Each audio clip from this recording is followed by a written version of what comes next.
नमस्कार, स्वागत है आपका इंडिया न्यूज पर और मैं हूं आपके साथ स्वाति सिंह। हरियाणा के नूह में 31 जुलाई को हिंसा भड़क उठती है। कई गाड़ियों को आग के हवाले कर दिया जाता है, तोड़फोड़ होती है, फायरिंग की खबरें आती हैं। 2 होमगार्ड और 3 अन्य लोगों की मौत हो जाती है। हिंसा इतनी तेजी से फैलती है कि अन्य जिलों में भी इसका असर देखने को मिलता है। गुरुग्राम में मस्जिद में आग लगा दी गई, इमाम की मौत हो गई, कुल 44 एफआईआर दर्ज कर दी गई, करीब 70 लोगों को हिरासत में ले लिया गया। ये सब 31 जुलाई की दोपहर को शुरू हुआ, लेकिन पिछले 2-3 दिन की घटनाओं को देखते हुए पता चला कि शायद सब कुछ एकदम अचानक तो नहीं हुआ।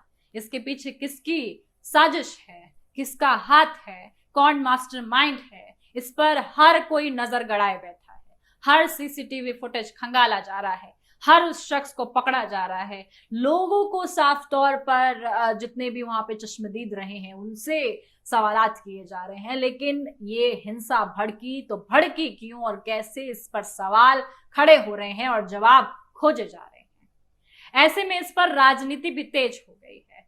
मध्य प्रदेश विधानसभा चुनाव से पहले पीसीसी चीफ कमलनाथ ने भाजपा पर हरियाणा की घटना को लेकर एक बड़ा हमला बोल दिया है। पीसीसी चीफ कमलनाथ ने कहा कि भाजपा और उसके सगी साथी सामाजिक सोच को हिंसक बनाने की चाहे जितनी कोशिश कर ले, लेकिन देश के हृदय में कांग्रेस का दिया अहिंसा और भाईचारे का सिद्धांत हमेशा धड़कता रहेगा। पूर्व मुख्यमंत्री कमलनाथ ने बुधवार को सोशल मीडिया पर लिखा कि भाजपा और उसके सगी साथी सामाजिक सोच को हिंसक बनाने की चाहे जितनी कोशिश करते रहे, लेकिन देश के दिल में कांग्रेस का दिया अहिंसा और भाईचारे का सिद्धांत हमेशा रहेगा। हिंसक लोग कुछ समय के लिए लोगों को भटका तो सकते हैं, लेकिन छल का छलावा एक ना एक दिन धुंध की तरह मिट ही जाता है। भाजपा देश को हिंसा में झोंककर नैतिक रूप से पहले ही पराजित हो गई। भाजपा याद रखे कि नैतिक हार आखिरकार राजनीतिक हार की ओर ही जाती है। उन्होंने कहा कि ऐसी विध्वंसकारी ताकतें अमृत काल का नाम इसलिए लेती हैं क्योंकि वो अपने कुकृत्यों की वजह से खुद अमर नहीं हो सकती।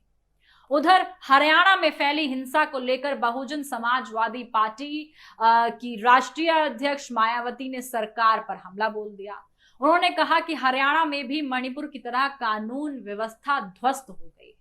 मायावती ने बुधवार को पत्रकारों से बातचीत में करते हुए कहा कि हरियाणा में कानून व्यवस्था पूरी तरह ध्वस्त है। यहां भी निश्चित है कि वहां का खुफिया विभाग पूरी तरह से इन बातों को पकड़ पाने में नाकाम रहा है। सांप्रदायिक दंगे भड़काना और लोगों को की जनहानि होने से ये तय हो गया है कि इसे जल्द से जल्द रोका जाना चाहिए। उन्होंने कहा कि दंगा को भड़काना और उसका गुरुग्राम सहित अन्य इलाकों में भी फैल जाना इस बात का संकेत देता है कि सरकार इसे कंट्रोल नहीं कर पाई। भाजपा सुप्रीमो ने हरियाणा में हुई हिंसा को शर्मनाक बताया और कहा कि दंगा हिंसा का राजनीतिक और संकीर्ण स्वार्थ की पूर्ति के लिए इस्तेमाल नहीं होना चाहिए। लोगों की जान, माल और मजहब की सुरक्षा करना सरकार का काम और कर्तव्य है।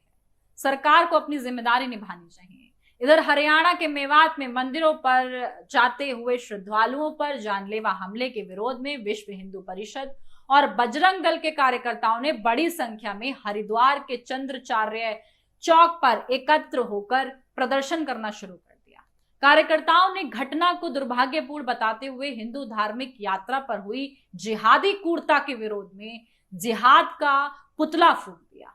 ऐसे में जिस तरीके से दंगे भड़के हैं, उसके बाद माहौल देश का खराब हुआ है, राजनीति गर्मा रही है, कांग्रेस साफ तौर पर निशाना साध रही है, कमलनाथ जिस तरीके से बीजेपी को घेर रहे हैं और इस हिंसा से बीजेपी को जोड़ रहे हैं, ऐसे में क्या ये समय राजनीति करने का है या फिर इसमें साफ तौर पर उस पॉइंट को, उस चीज को, उस मास्टरमाइंड को खोजने का है कि आखिरकार ऐसी हिंसा देश में भड़काने का काम क्या राजनीतिक तौर पर किया जाता है या फिर इसके पीछे के और अन्य कारण होते हैं, या वाकई ये 2 समुदायों की इतनी नफरत है जो कि इस तरीके से नजर आती है जो इस वक्त हरियाणा का माहौल है।